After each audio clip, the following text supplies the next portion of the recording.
नमस्कार सर्वांना, मी रश्मी तुमच्या सर्वांचं पुन्हा एकदा एका नवीन व्हिडिओमध्ये मनापासून स्वागत करते तर शारदीय नवरात्रीच्या सर्वांना खूप खूप शुभेच्छा। आज आहे नवमी आणि नवरात्रीचा 9वा दिवस आहे, म्हणजेच की आपली नवरात्र आता संपत आलेली आहे। नवदुर्गाचं जे सेशन आहे तर ते आजचं लास्ट सेशन आहे आणि आजच्या ज्या यूट्यूबर आहेत त्यांच्याबद्दल तर मी काय बोलू, कारण की खरंच म्हणजे त्या एक खूप एक्सपर्ट आहेत असंच म्हणावं लागेल आणि त्या ज्या आहेत तर त्या लॉयर आहेत।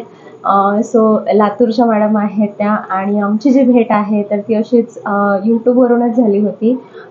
त्यांना एक प्रश्न होता, सो मला विचारायचा होता, त्यामुळे त्यांनी मला मेसेज केला होता आणि मग लातूरचेच असल्यामुळे सो तेवढं ते एक बॉन्डिंग वाढलं आमचं आणि मग बोलणं वाढतच गेलं आणि मग आता मला वाटते 1-2 वर्ष झाले असतील आम्ही आहोत कॉन्टॅक्टमध्ये। सो मॅडमबद्दल म्हणजे काय बोलायचं, खूप छान त्या जे सल्ले देतात। आता लॉयर आहेत म्हटल्यानंतर ऑब्वियसली एका वकिलाकडून तुम्हाला जे काही पाहिजे असतं ते म्हणजे फक्त सल्ला। सो मॅडमकडून ना खूप छान सल्ले तुम्हाला मिळतात आणि ते म्हणजे त्यांच्या यूट्यूब चॅनेलवर आणि त्यांच्या इन्स्टा आय डीवरती।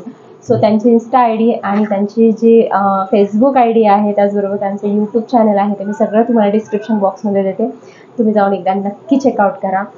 सो मॅडमबद्दल मी सांगण्यापेक्षा आपण सगळेजण त्यांच्याच तोंडातून ऐकणार आहोत। आता चला आपण त्यांचा व्हिडिओ पाहणार आहोत। नमस्कार सगळ्यांना, नवरात्रीच्या शुभेच्छा। आजचा कलर आहे जांभळा। सर्वात आधी मी माझा परिचय सांगते। माझं नाव ॲडव्होकेट माधुरी चौधरी, मी ॲज अ प्रॅक्टिशनर ॲडव्होकेट आहे। तर सगळ्यात आधी मी रश्मीताईंचे आभार मानते, कारण त्यांनी मला त्यांच्या यूट्यूब चॅनलवरती बोलण्याची संधी दिली। रश्मीताई यांनी माझी कशी ओळख झाली हे मी तुम्हाला सांगते। रश्मीताईंनी एक यूट्यूबवरती व्हिडिओ अपलोड केला होता आणि तो व्हिडिओ मी पाहिला होता। तर तो व्हिडिओ पाहिल्यानंतर मला एक प्रश्न पडला होता, तो प्रश्न विचारण्यासाठी मी रश्मीताईंना कॉल केले होते। तर रश्मीताईंनी मला एकदम छान प्रकारे मार्गदर्शन केले होते। तेव्हापासून रश्मीताई आणि माझी ओळख आहे। तर रश्मीताईंनी हा जो नवदुर्गा हा जो उपक्रम राबवला आहे तो मला खूप आवडला आहे। तर आता मी माझ्या चॅनलची थोडक्यात माहिती सांगते। तर माझं इन्स्टा, फेसबुक तसेच यूट्यूबवरती एक्सपर्ट वकील या नावाने अकाउंट आहे। तर त्या अकाउंटवरती मी कायद्याचे मराठीमध्ये छोटे छोटे व्हिडिओ अपलोड करते। तर हे व्हिडिओ अपलोड करण्याचा माझा हेतू काय आहे हे मी तुम्हाला सांगते। तर माझा हेतू हा आहे की कायद्याची मराठीमध्ये प्रत्येकांना नॉलेज व्हायला पाहिजे। म्हणजे कसं, आता खेडेगावामध्ये सगळ्यांना नॉलेज नसते की आता हे झाल्यानंतर काय करावं, ते झाल्यानंतर काय करावं, किंवा एखादी घटना घडली तर काय करावं हे माहीत नसतं। तर ह्या व्हिडिओमार्फत मी लोकांपर्यंत मराठीमध्ये कायद्याची माहिती पोहोचवण्याचा एक छोटासा प्रयत्न केलेला आहे। तर सर्वांनी तो पाहावा आणि माझे चॅनल फॉलो तसेच सबस्क्राईब करावे। तर आता रश्मीताईंनी मला काही प्रश्न विचारले आहेत, ते आपण पाहू। तुम्हाला कोणाचा सपोर्ट मिळतो? तर मला सपोर्ट माझ्या मिस्टरांचा मिळतो, कारण हे जे मी लॉ केलं आहे माझ्या मिस्टरांनीच मला सपोर्ट केला आहे लॉ करण्यासाठी। कारण माझं लग्न झाल्यानंतर मी 6 महिन्याने लॉला ॲडमिशन घेतले होते।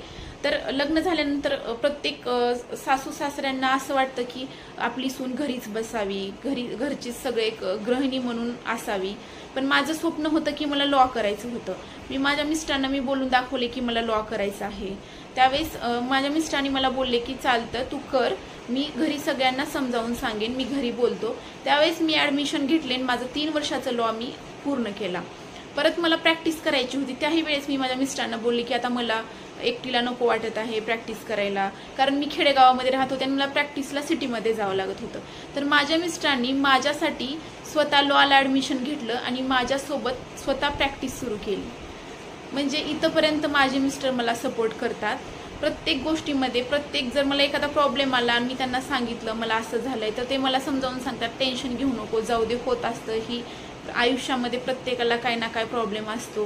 हे प्रत्येक गोष्ट मला ते एकदम क्लोज माझी एक मैत्रीण किंवा माझी आई वडिलासारखं मला ते समजावून सांगतात। तर माझ्या मागचा सगळ्यात सपोर्ट सिस्टीम म्हणजे माझे मिस्टर आहेत। तर रश्मीताईंचा आपण पुढचा प्रश्न बघू। स्त्री म्हणून समाजासाठी काय करू इच्छिता?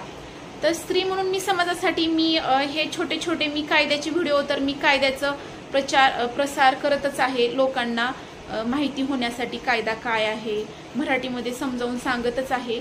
तरी पण आणखीन मी जर समाजातील व्यक्तीला व्यक्तींवर जर अन्याय झाला तर त्या अन्यायाविरोधात काय तुम्हाला प्रोसिजर करायला पाहिजे कोर्टाची किंवा काय कायदे आहेत हे मी समजावून सांगण्याचा त्यांना प्रयत्न करीन.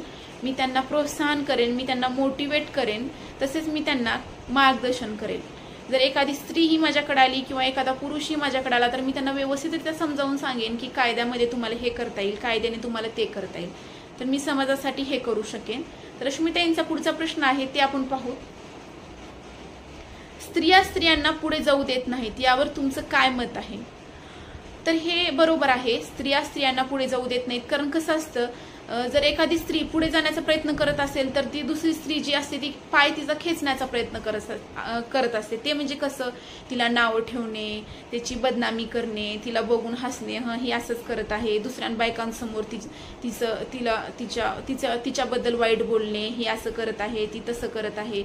तर पण सगळ्या स्त्रिया तशा नसतात, काही थोड्याच स्त्रिया तशा असतात. पण मला एवढा अनुभव आला आहे की माझ्यासोबत पण तसं घडलेलं आहे.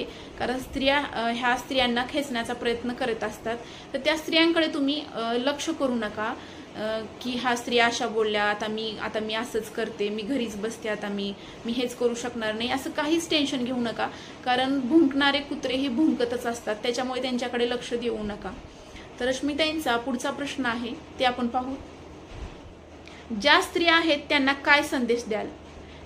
स्त्रियांना मी असा संदेश देईन की जर तुमच्यावरती अन्याय होत असेल तर त्या अन्यायाविरुद्ध लढायला शिका.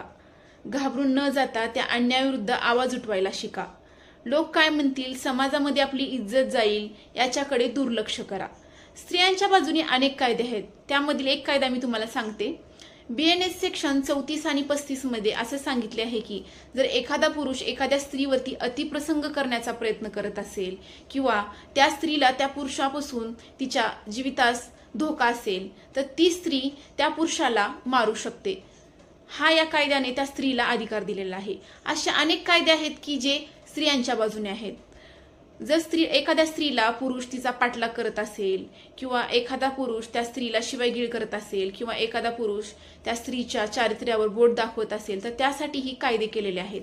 तर प्रत्येक स्त्रियांनी त्या कायद्याचा लाभ घ्यावा, मग घाबरून न जाता त्यांच्यावरती होणाऱ्या अन्यायाविरुद्ध आवाज उठवायला हवा. एवढंच मी सांगते. धन्यवाद. आय होप सो तुम्हाला व्हिडिओ आवडलाच असणार आहे, कारण की मॅडम खरंच खूप छान बोलतात. आणि नक्कीच तुम्ही त्यांचं चॅनलसुद्धा जाऊन सबस्क्राईब करा आणि छान छान असे सल्ले घ्या, कारण की मस्त माहिती सांगतात त्या, जे की आपल्या मराठी माणसांना माहिती पाहिजे असते, आपल्याला माहिती नसते, तिथपर्यंत आपण पोचत नाही. सो ती माहिती आपल्याला तिथून मिळू शकते. सो चला, आजच्या व्हिडिओमध्ये इतकंच. भेटूया उद्याच्या एका नवीन व्हिडिओमध्ये आणि नवीन माहितीसह. तोपर्यंत व्हिडिओ बघितल्याबद्दल खूप खूप धन्यवाद. जय हिंद, जय महाराष्ट्र.